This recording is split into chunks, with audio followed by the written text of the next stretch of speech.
বিশ্বজুড়ে ছড়িয়ে থাকা ১.৫ কোটি প্রবাসীর ভোটাধিকার নিশ্চিতের দাবি জানিয়েছে প্রবাসী অধিকার আন্দোলন।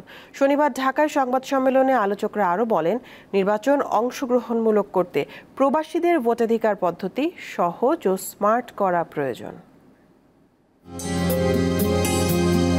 বিশ্বের ১৫৭টি দেশে ১.৫ কোটির বেশি বাংলাদেশি অবস্থান করছেন। নির্বাচন কমিশনের তথ্য মতে দেশে মোট ভোটার ১১,৯১,৫১,৪৪০ জন।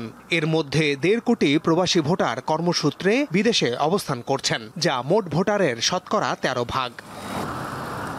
২০০৮ সাল থেকে পোস্টাল ব্যালটের মাধ্যমে প্রবাসীদের ভোট দেওয়ার ব্যবস্থা থাকলেও জটিল পদ্ধতি ও সময় সাপেক্ষ হওয়ায় প্রবাসীরা ভোট দিতে আগ্রহ দেখাননি। কিন্তু এই অবস্থার পরিবর্তন চায় প্রবাসী অধিকার আন্দোলন। শনিবার ঢাকা রিপোর্টার্স ইউনিটিতে সংবাদ সম্মেলনে আলোচকরা জানান, অর্থনীতিতে প্রবাসীদের বিপুল অবদান থাকলেও ভোটের মাধ্যমে রাষ্ট্র সংস্কারে তারা ভূমিকা রাখতে পারছেন না। প্রবাসীরা চান তাদের ভোটার অধিকার পদ্ধতি যেন সহজ, স্মার্ট ও দ্রুততমের সমন্বিত হয়।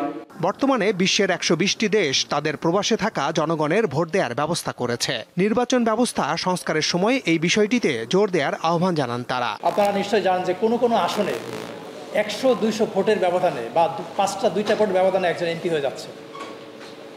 কাজে এই যে ১.৫ কোটি ভোটার, এরা যদি ভোট না দেয়, সেই নির্বাচনকে আমরা কোনোভাবেই ইনক্লুসিভ বলতে পারবো না। এবং একটা প্রকল্প যদি হয়, তাহলে দেশে বিদেশের যে অভিজ্ঞতা আছে, অন্যান্য দেশের যে অভিজ্ঞতা আছে, সেখানে আমাদের প্রতিনিধি পাঠিয়ে তাদের চ্যালেঞ্জগুলো কি সেটা আমরা বুঝতে পারি এবং এখনই এটা শুরু করা দরকার হবে। সংযুক্ত আরব আমিরাতে সাজা মওকুফ হওয়া ৫৭ জনকে সেখানেই কাজের সুযোগ দেওয়ার দাবি জানান বক্তারা। আমরা বরং দাবি জানাবো দেশে না ফিরিয়ে তাদের চাকরিটা সেখানে বহাল রাখা যায় কিনা। মাহমুদ শাওন, দীপ্ত সংবাদ, ঢাকা।